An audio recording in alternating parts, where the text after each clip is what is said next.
as e be say some of una get head, una say una no dey use am hear word. Una get brain, una say una no dey use am reason. God go deal with una. How could you have forgotten so soon where you are coming from? My Edo noise maker people on Facebook. If na far you dey now, you go get her content stay live Facebook for hours. If na market you dey, they sell tomatoes, they sell onions, they sell yam for there, you go get title come Facebook, come stay for live Facebook for hours. How could you have forgotten so soon where you are coming from? The country where you come from, which is called Nigeria, una get light for there, take charge una phone. If now straight you there now, you dey look for money when you want to feed your children, feed your family, you go remember the money to buy internet till they stay hours. Or you both do us well, and you guys are taking advantage of it, abi? Because una come abroad now, una just forgot where una they come from.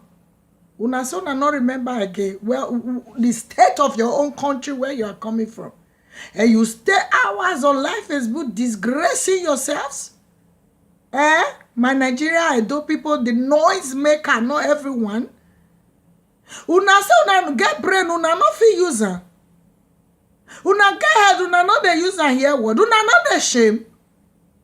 Una know say people, the person when get Facebook, now in room in day when in the reason, what you want to do when you invent that Facebook. So the brain when they give you now to come fool yourself for a live video for Facebook. You know if you use that brain to invent something. And God give you head, you know they use and hear word.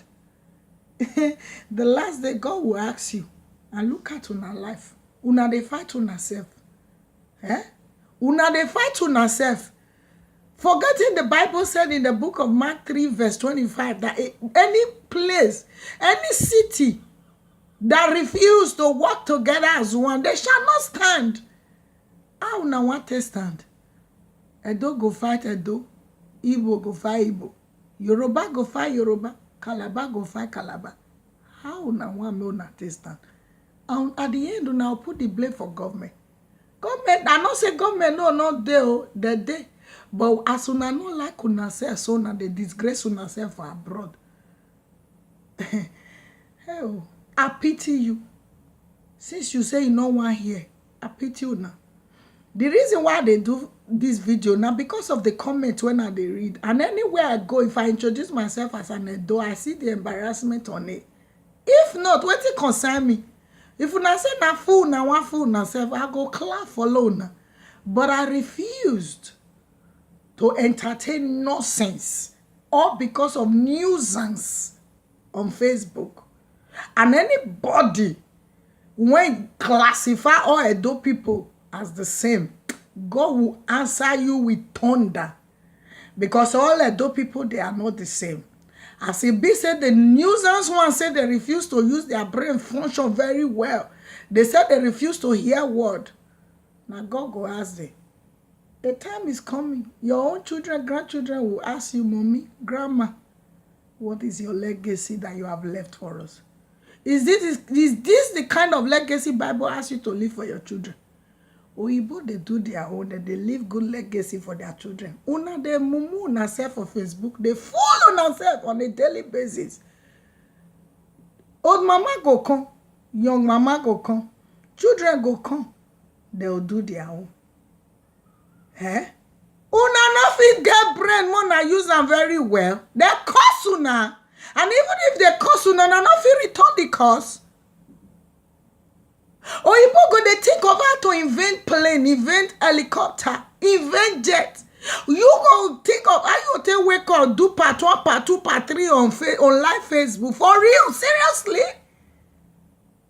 Is that how low you are? Me, I'm not say I did perfect because on a daily basis I do post something on Facebook. But something that will edify people. And I will make fun a little bit about my own self. I nothing come Facebook on they swear, they boast. Who do help? Who native doctor help? If native doctor strong, why did they die? If they're strong, why did they die? Why they not live forever? You go come out publicly with your nasty face. You go the burst of juju. How you want to keep person? How you want to tie person down? How you want to hurt person? For real? Is that how low your brain is? Eh? Why can't you cry out that you need help?